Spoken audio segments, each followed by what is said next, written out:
Business aims can be seen in the table below. We've categorised them into two. We've got business aims, which are survival, growth, increasing market share, customer satisfaction, making a living. Obviously the last one is about the actual owner of the business. And we've got financial. These are all to do with money. We've got breaking even, making sure that you can cover all the costs and then you start to make profit. Increasing sales revenue, which is about sales. So these are sales before costs have been taken. Increasing profit, so that's when you've paid for your costs, that's what's left. And then you can have a financial aim of reducing your costs, reducing your raw material costs. Objectives are the steps you take in order to reach your goal. So in a nutshell, a business aim is like a target. It's the roadmap you want to follow and you want all your employees to follow in order for you to achieve and reach your desired target.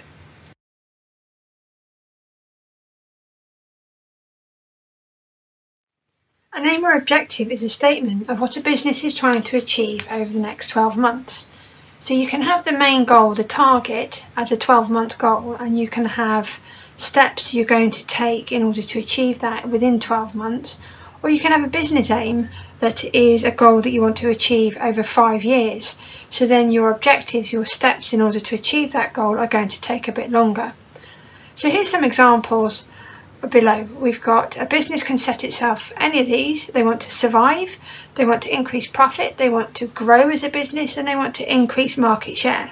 Now, increase market share is if, say, you were a mobile phone seller, retailer, then you want to be the main mobile phone retailer in the area. You want everyone to come to you. You don't want to share the market with anybody else, any other retailer.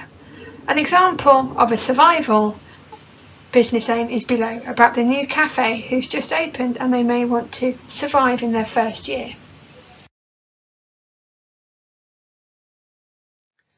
So a business aim is useful to communicate why you are doing what you're doing for your actual enterprise. Having an objective is useful because it helps staff to focus on shared aims. An example would be a business could instruct its staff to work towards increasing sales by 10% by the end of the year. Now what you've got is the aim, which is increasing sales, which is increasing sales revenue, and you've got an objective because you've got what they've got to do specifically, the increase it by 10%, and you've got a time scale there as well. So then what you then end up doing is breaking down how they actually increase their sales by that 10% and what actions they take over the 12 months. An aim can focus on customer service. The objectives will focus on attracting new customers, securing repeat customers, and customer loyalty. Therefore, this business aim is about improving business reputation. So overall, different organisations have different aims. Some businesses are run to make as much profit as possible for their owners. However, not all businesses are about making profit. Businesses which are not about making profit, obviously voluntary organisations such as charities, they're more concerned with providing a service to others. Setting aims and objectives. When a business first starts trading, it has few loyal customers and no reputation. The most likely aim for a startup business is simply survival. As the business grows and begins to win market share, the aim may shift towards expansion and/or increasing profits. Some enterprises set objectives to find a gap in the market.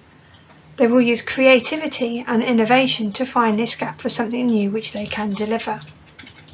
Where have you come across the terms creativity, innovation? Here's some more: resilience, adaptability. What do we call all these particular words? What could they do to go out and find out what customers want, what customers are missing, what product or service the new business can offer which helps solve a problem that the customers are experiencing? How could they go out and find this information? And most businesses will face some kind of competition. So what can they do about this competition? You'll find the answers to these questions on the last slide. SMART objectives. As you can see, SMART is an acronym. SMART stands for specific, measurable, agreed, realistic and time relevant or timed. So for specific, you need to clearly state what is to be achieved, e.g. increased profits. For measurable, then it's the desired outcome, which should be a number value, things like increased profits by 10%. Agreed, or it can be achievable, is the fact that all staff are involved in discussing and agreeing the aim, and it's a realistic aim. Hence coming on to the next one, realistic. It's realistic in terms of market conditions, in terms of staff, that they can do it, and financial resources. And timed, the last one, you've got to put a period of time in order to achieve the objective, which is also a number, and it's also one that can be measured. An example of a SMART objective is to increase profits by 10% within the next 12 months. SMART objectives allow the performance of a business to be measured and assessed.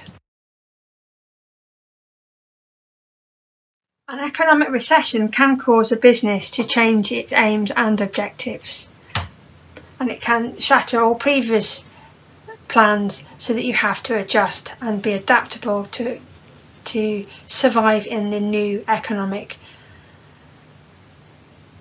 environment.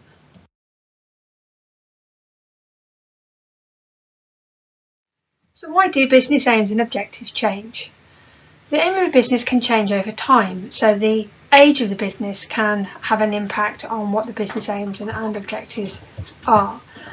And it can happen in response to internal factors, things that the business is in charge of, or in response to external factors such as an economic recession.